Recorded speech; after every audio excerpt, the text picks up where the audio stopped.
Hello friends, so today's vlog is we will dine here at Happy Racing. So guys, actually this is my third time going here. Kaya ang last time na ako nag-ado diri guys, nang dugay na jud kay siya. And I remember sa una is medyo smaller pa yung space compared ko na very spacious na siya. And the Samaleños called it Jollibee ng Sama guys. Kaya very similar lang jud ang mga gina-offer diri na food. So mo nilahang mga menu guys, there's a lot of option kung gusto nimo og spaghetti or chicken with rice, pwede kayo ka mo order. And this is the place looks like. So medyo dako na siya guys.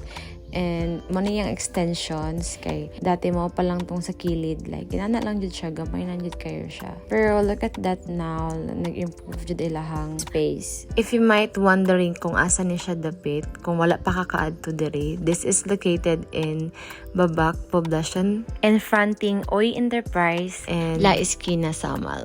And I observe guys, ubay-ubay pud nag-dine diri. So diri na ta sa exciting part. I-try na nato ilahang mga different na food. So actually guys, ako ang na-try lang diri is chicken with rice lang jud. Wala pa ko ka-try sa ilahang mga burgers, especially aning egg drop na lami kay tan-awon. Loaded kay siya. And I think lami jud siya. We also ordered chicken with rice, chicken with spaghetti, tuna milk, and Hawaiian burger. We also have large fries, choco float, and soda float. So tanan among gi-order guys. Grabe daghan kayo. And unexpected meet of mi aning silingan namo na si Janelle Donaire. Nag-vlog po na siya guys actually. And imagine guys, vegetarian siya. So iyang ginakaon lang is fries o kining choco float.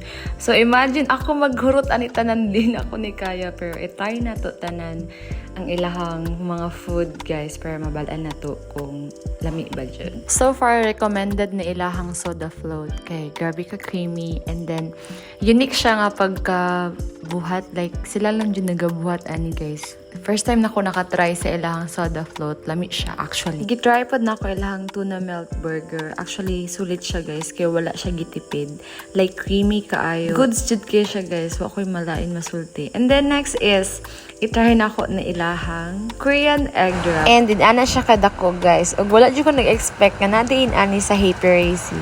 Ako alang jud pagkabalo is chicken with rice, fries, spaghetti, like that. And giparisan ako siya og chicken kay kung rice ako ang isagol aning chicken is dali ra ko mabusog. And gina-encourage na ko si Janelle na multilaw aning burger nga na ay veggies pero dili jud siya. Wala jud siya nagpatem sa ako. Perfect ka siya iparis guys ang soda float og ang egg drop.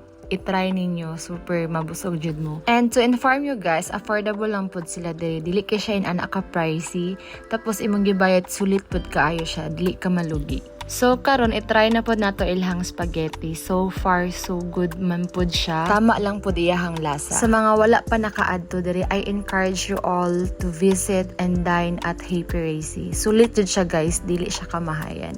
I think that's all for today. Thank you for watching. I hope nakatabang ko sa inyo kung asa mo makapangita og best na food diri sa Samal Island. Thank you so much guys. See you on the next one. Bye.